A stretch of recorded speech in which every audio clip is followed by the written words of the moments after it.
Supreme Court nominee Brett Kavanaugh. Over the past week, he's been fighting back against multiple sexual assault allegations. And last night, he did something that no Supreme Court nominee has ever done before. He went on TV to reassure the nation that he is not a sexual predator. I've never sexually assaulted anyone, not in high school, not ever. I've always treated women with dignity and respect. What I know is I've always treated women with dignity and respect. We get it, dignity and respect. This guy's repeating that phrase like it's a vodka brand that pays him for product mentions. Whenever I'm at a prep school party, I always treat women with dignity and respect. Now, don't get me wrong. I think everyone should be treating women with dignity and respect. I just don't buy it when Kavanaugh says that he's always treated women with dignity and respect. And I say that because his yearbook says otherwise. The New York Times reporting that one of the dozens of women who signed a letter to senators supporting Kavanaugh has now learned he sexually demeaned her in his Georgetown prep school yearbook. Renata Dolphin, then Renata Schroeder, attended a nearby Catholic girls' school. Kavanaugh included her name in the phrase Renata alumnus in his yearbook entry. Now, two of Kavanaugh's classmates told the Times that student athletes often mentioned Renata as part of boasting about supposed conquests. Renata released a statement to the New York Times saying in part, "I can't begin to comprehend what goes through the minds of 17-year-old boys who write such things, but the insinuation is horrible, hurtful, and simply untrue. I pray their daughters are never treated this way."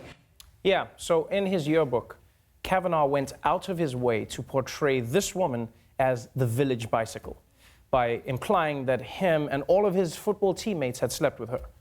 Like, you can't do that and say that you've always treated women with dignity and respect, right? It's like if type 2 diabetes tweeted hashtag Black Lives Matter.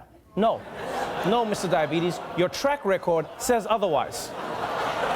And I'm gonna be honest. As a man, I haven't always treated women with dignity and respect, so I'm not trying to throw the first stone. What I'm saying, though, is Kavanaugh is trying way too hard to convince everyone that not only did he not assault anyone, he's always been a living saint.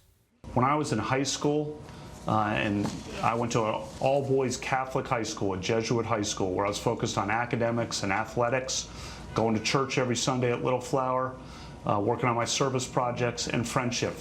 See, that's where I call bullshit, all right? Either you were a kid who focused on service projects, or you had friends. It's never both. You gotta choose. And the thing is, we know that in his yearbook, Kavanaugh says that he was part of the 100 Kegs or Bust Club. We know that his college roommate says that he was regularly drunk and belligerent, or as it's known in college, normal. But it seems like Kavanaugh is so desperate to get this gig that he's willing to say anything, and I mean anything. I've never sexually assaulted anyone. I did not have sexual intercourse or anything close to sexual intercourse in high school or for many years thereafter. And the girls from the schools I went to and I were friends. So you're saying that through all these years that are in question, you were a virgin? That's correct. Never had sexual intercourse with anyone in high school? Correct. And through what years in college, since we're probing into your personal life here? Many years after. I'll leave it at that. Man, life comes at you fast. A week ago, this guy was cruising to a lifetime on the Supreme Court, and now he's on TV like, I was a virgin well into adulthood, okay?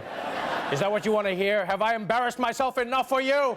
And she's like, so you were a virgin? I just told you I was a virgin. But like a virgin. Yeah, I was a virgin! So, that's the latest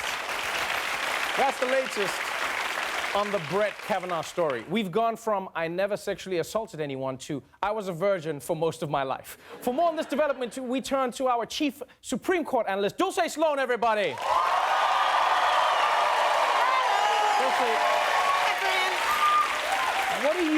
What do you make of these new developments?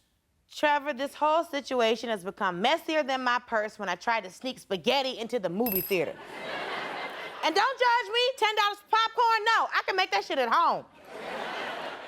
But my saucy handbag aside, it's become clearer and clearer every day that the Republican Party needs to find a replacement nominee. So you think these sexual assault allegations are disqualifying? Yes, Trevor. But I think of being a virgin is also disqualifying. I don't want no virgin on the Supreme Court. A virgin deciding our reproductive rights? Are you serious?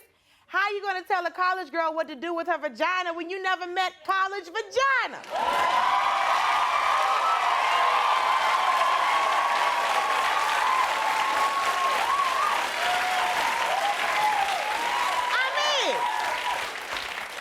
Trevor, would you want someone decided on health care who's never seen a doctor? No, you want someone who's had sex with a doctor. Only doctors. You know, getting that full coverage. I don't even know what that means. Yes, you do. But Judge Kavanaugh said he was a virgin then. He's not a virgin now. How you know? You sleep with him? Well, not yet, but I know he's not a virgin. I mean, he has kids. Plenty of people got kids, Trevor. Michael Jackson had kids. And we all know he wasn't shamoning anybody's hee-hee. No.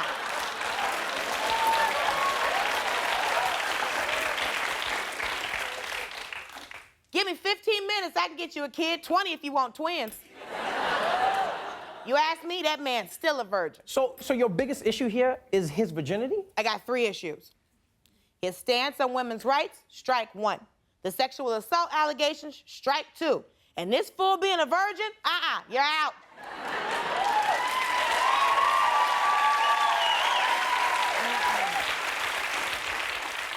Look, I don't want a sexual predator, but I also don't want a virgin, okay?